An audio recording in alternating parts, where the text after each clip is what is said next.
Episode start होता है और 3 दिन बाद डांस बॉल का दिन देखते हैं। एलिशिया और उसकी मॉम गैरेज में थे और डांस बॉल के लिए जा रहे थे। एलिशिया की मॉम उससे पूछती हैं, एलिशिया तुम्हें यकीन है कि तुम ठीक हो? बेहोश होने के बाद तुम 3 दिनों तक बेड के ऊपर थी। अगर तुम्हें ठीक नहीं लग रहा है तो हम नहीं जाएंगे। एलिशिया के डैड भी कहते हैं, हाँ अपने ऊपर ज्यादा जोर ना दो, तुम्हारी हेल्थ हमारे लिए सबसे ज्यादा मायने रखती है। एलिशिया कहती है कि मैं बिल्कुल ठीक हूँ, मैं पूरी तरह से रिकवर हो चुकी हूँ। वो सोचने लगती है कि जितना वक्त मैं क्राउन प्रिंस को अवॉइड करूंगी उतना मैं ठीक रहूंगी। लेकिन फिर मुझे अचानक से अजीब सी फीलिंग क्यों आ रही है। फिर 3 दिन पहले देखते हैं एलिशिया जब बेहोश हो गई थी, उसको डॉक्टर देखने के लिए आए थे। डॉक्टर कहते हैं क्या इसने कुछ ऐसा एक्सपीरियंस किया है जिस वजह से इसे शॉक लग गया? पूजा कहती है नहीं, ये चाय पीते हुए अचानक से बेहोश हो गई थी। डॉक्टर कहते हैं कि ये तो काफी अजीब बात है, क्योंकि जहाँ तक मुझे पता चला है तो ये बहुत बड़े शॉक के कारण बेहोश हुई थी। मैं आपको यही सलाह दूंगा कि आप इसकी मेंटल और फिजिकल हेल्थ पर ध्यान दें। फिर प्रेजेंट में एलिशिया सोचती है, मैंने ऐसा कुछ भी एक्सपीरियंस नहीं किया था जिस वजह से मुझे बहुत बड़ा शॉक लग जाए। लेकिन फिर अचानक से मैं उस वक्त बेहोश क्यों हो गई थी? ऐसा लग रहा था कि मेरी बॉडी मुझे वार्न करना चाह रही है कि ये बिल्कुल भी ठीक नहीं है। करीना और इलियॉन अपनी कहानी से भटकने लगे हैं। सिर्फ इतना ही नहीं, वो अभी तक मिले भी नहीं और करीना पहले ही डीपली इन्वॉल्व हो चुकी है क्राउन प्रिंस के साथ। इसके अलावा मैंने इलियॉन की आंखें ठीक कर दी जो कि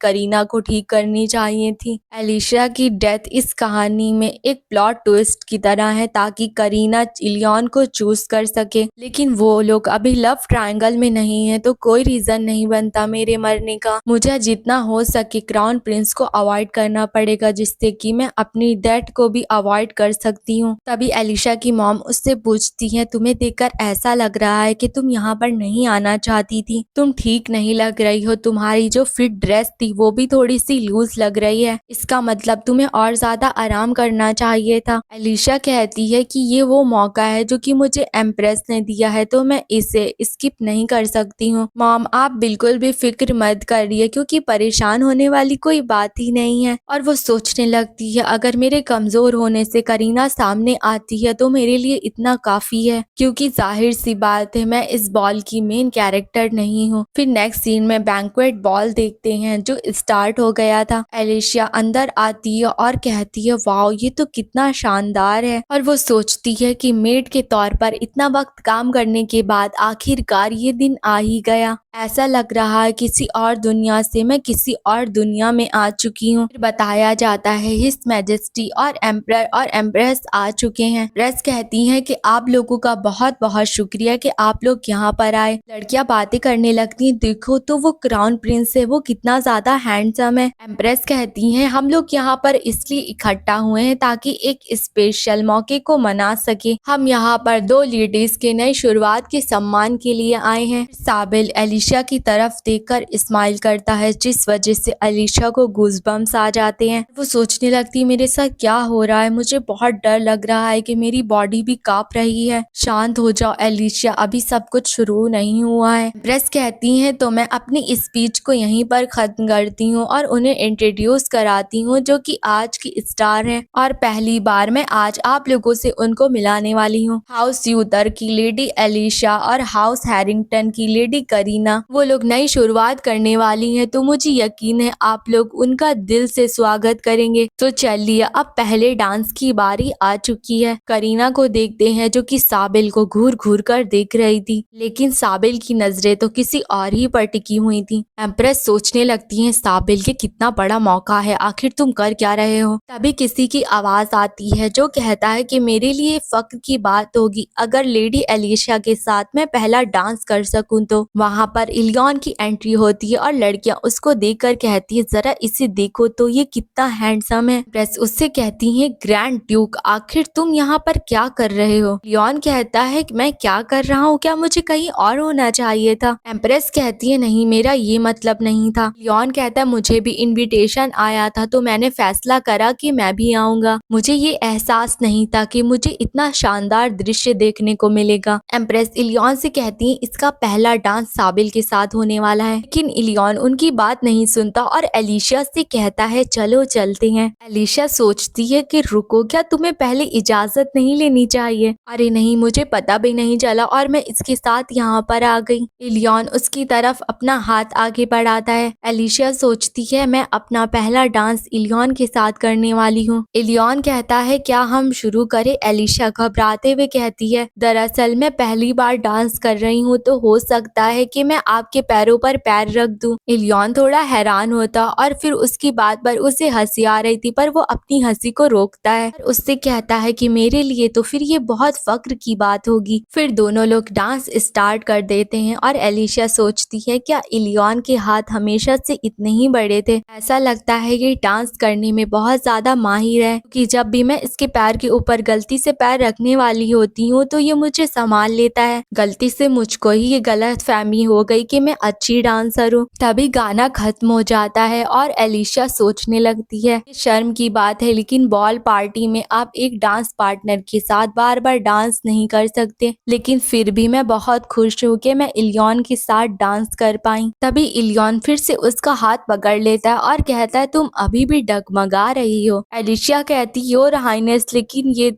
तो डांस बॉल के खिलाफ है। बार बार एक ही पर्सन के साथ डांस करना मना है। लियोन कहता है जिस पल मैंने तुमसे डांस करने के लिए पूछा था उसी पल मैंने डांस बॉल के रूल को तोड़ दिया था। एलिशा कहती है लेकिन सब लोग हमें देख रहे हैं। लियोन कहता है तो क्या इससे तुम्हें परेशानी हो रही है? अगर तुम्हें पसंद नहीं आ रहा तो हम रुक सकते हैं। एलिशा कहती है कि ऐसा कुछ नहीं है कि मुझे पसंद नहीं आ रहा। लियोन उससे कहता है कि ये एक बहुत अच्छा जवाब था। एलिशा सोचने लगती है मैंने आधा साल रोना के तौर पर बिताया है और उस पूरे वक्त मैं तुम्हारे साथ थी लियोन। ग्रैंड ड्यूक हाउस मेरे लिए एक घर की तरह था जब मेरे पास जाने के लिए कोई भी जगह नहीं थी और इलियन ही वो इकलौता पर्सन था जिसको मेरी जरूरत थी। लेकिन एलिशा बनने के बाद मुझे लगा था अगर मेरे पास फैमिली आ जाएगी तो मेरी लाइफ सुधर जाएगी। तो ये है कि मैं कोई और होने की कोशिश कर रही हूँ जो कि मुझे याद भी नहीं। मैं उस वक्त ज्यादा खुश थी जब मैं इलियन के साथ में थी। तभी इलियन उससे पूछता है कि आखिर तुम किस बारे में सोच रही हो? एलिशा कहती है वो दरअसल क्या तुम ठीक से देख पा रहे हो? नहीं, वो मेरा मतलब बहुत समय से तुमने देखा नहीं था ना, तो मैं यही पूछ रही थी। मेरा मतलब मुझे बस फिक्र हो रही थी अगर तुम्हें अनकंफर्टेबल महसूस हो रहा हो तो। इलियन उसकी बात पर हंसने लगता है और कहता है कि ऐसा कुछ भी नहीं है, मैं बिल्कुल ठीक हूँ। लेकिन बटलर बहुत ज्यादा पैनिक कर रहा था। उसने कहा था अगर मैंने अचानक से रोशनी देखी तो मेरी आंखें फिर से डैमेज हो सकती हैं, इसलिए उसने सारे डॉक्टर्स को ड्यूक मैंशन में बुला लिया था। इसी वजह से मैं 3 दिनों तक अपने कमरे में फंसा रहा था। लिशा को हंसी आने लगती है और इलियन कहता है आखिर तुम हंस क्यों रही हो? लिशा कहती है हैरानी की बात है कि योर हाइनेस बटलर की बातों को सुन रहे हैं। आपको देखकर ऐसा लगता है कि आप बस अपने मन की करते हैं, जैसे कि इसी तरह के आप 2-2 बार मेरे साथ डांस कर रहे हैं। लियोन कहता है कि ये पूरी तरह से सही तो नहीं है, मैंने तो बटलर की बात सुनी ही नहीं थी, मुझे तो ब्लैकमेल करा गया था। एलिशा कहती है क्या ब्लैकमेल? इलियन कहता है कि मैं एक लड़की की तलाश कर रहा हूँ। बटलर ने मुझे धमकी दी थी कि अगर मैंने उसकी बात नहीं सुनी तो वो उस लड़की को बता देगा, फिर मुझे उसको ढूंढने के लिए दर बदर भटकना पड़ेगा। उसने कहा था उसे बहुत ज्यादा फिक्र हो जाएगी अगर उस लड़की को ये बात पता चल गई तो। एलिशा सोचती है मुझे लगा था कि सब लोग मेरे बारे में भूल चुके हैं, लेकिन ये सोचना कि तुम अभी भी मुझे ढूंढ रहे हो, क्या इलियन अभी भी मुझे एक मीनिंगफुल इंसान के रूप में देखता है? इलियन कहता है कि दूसरा गाना भी खत्म ही होने वाला है, अब जब हम इतनी दूर आ ही गए हैं तो क्यों ना एक बहुत बड़ा सीन क्रिएट कर दे। एलिशा कहती है जी नहीं, मैं यही सुझाव दूंगी कि मैं सुकून से जीना चाहती हूँ। इलियन कहता है लेकिन मुझे इस बात पर शक है, मुझे नहीं लगता कि तुम खुद को अच्छे से जानती हो। अगर तुम सुकून से जीना चाहती तो तुम मेरे पैर पर पैर मारकर यहाँ से चली जाती और डांस को इग्नोर कर देती।